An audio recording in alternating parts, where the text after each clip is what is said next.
Cinema ప్రపంచంలో pan India star అనే పదం చాలా సులభంగా వాడేస్తాం. కానీ నిజంగా ఆ స్థాయికి చేరడం ఒక స్టెప్, అక్కడే నిలబడడం మరో స్టెప్. ఈరోజు మనం మాట్లాడుకోబోయేది ఒక హీరో గురించి కాదు, ఒక లెగసీ ఎలా నిర్మించబడుతుందో గురించి. మరి ఆ ప్రయాణంలో ప్రభాస్ ఎక్కడున్నాడు? చివరికి అతను నిజంగా అమరమైన స్టార్ అవుతాడా?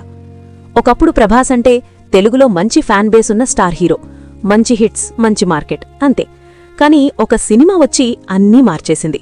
ఆ సినిమా తర్వాత ఇండియన్ సినిమా స్కేల్ అనే పదానికి కొత్త అర్థం వచ్చింది. అక్కడ్నుంచి ప్రభాస్ ఒక భాషకి పరిమితం కాలేదు, ఇండియా మొత్తాన్ని రిప్రజెంట్ చేసే ముఖం అయ్యాడు.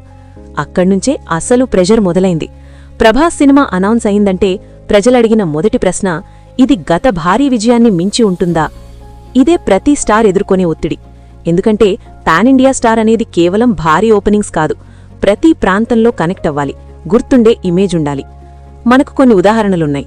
రజనీకాంత్ ప్రతి సినిమా 1000 కోట్లు కాకపోయినా ఆయన స్టైల్ ఒక సంస్కృతి అయిపోయింది.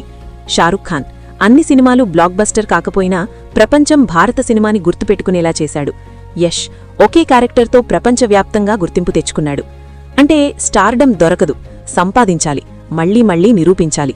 ప్రభాస్ ఆ మొదటి మెట్టు దాటాడు. ఇప్పుడు అసలు గేమ్ ప్రారంభమైంది. స్కేల్ కాదు, చాయిసెస్. ఇప్పుడతని రాబోయే సినిమాలు చూసినప్పుడు ఒక విషయం క్లియర్ అవుతోంది. ఇవి ర్యాండమ్ ప్రాజెక్ట్స్ కాదు, ఒక లెగసీ ప్లాన్లా కనిపిస్తున్నాయి.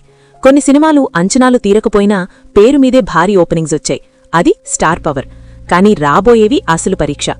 వార్ బ్యాక్డ్రాప్ కథతో ఒక భారీ చిత్రం, ఇంటెన్స్ స్టైలున్న డైరెక్టర్తో ఒక సినిమా, మరియు ఇప్పటికే భారీ ప్రపంచాన్ని క్రియేట్ చేసిన కథల సీక్వెల్స్. ఇవి హిట్ అవుతాయా అనేది ప్రశ్న కాదు, ఇవి గుర్తుండిపోతాయా అనేదే అసలు ప్రశ్న.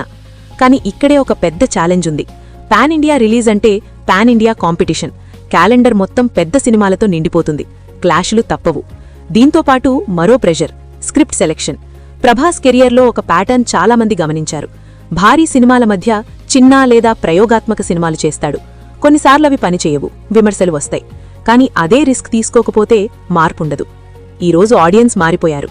హైట్ చూసి సినిమా చూడరు, కంటెంట్ చూసి చూస్తారు. అందుకే ఒక నిజం, సూపర్ స్టార్ అవ్వడం కష్టం, కానీ సూపర్ స్టార్గా కొనసాగడం ఇంకా కష్టం. అయితే లెగసీ అసలేదితో వస్తుంది? ఓపెనింగ్ డే కలెక్షన్స్తో కాదు, ఒకే బ్లాక్ బస్టర్తో కాదు, ఫ్యాన్ ఫాలోయింగ్తో కూడా కాదు. లెగసీ అంటే కొత్త రిస్క్ తీసుకోవడం, కొత్త పాత్రలు చేయడం, సంవత్సరాల తర్వాత కూడా గుర్తుండే సన్నివేశాలివ్వడం.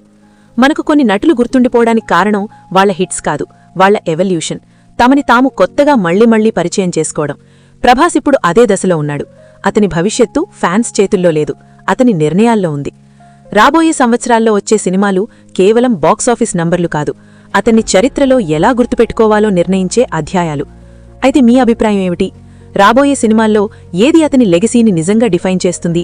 తర్వాత వచ్చే భారీ ప్రాజెక్ట్లా, లేక కొన్ని సంవత్సరాల తర్వాత వచ్చే సీక్వెల్లా? మీ ఆలోచన చెప్పండి. ఎందుకంటే సినిమా కేవలం వినోదం కాదు, కొన్నిసార్లు ఒక స్టార్ భవిష్యత్తును కూడా రాస్తుంది.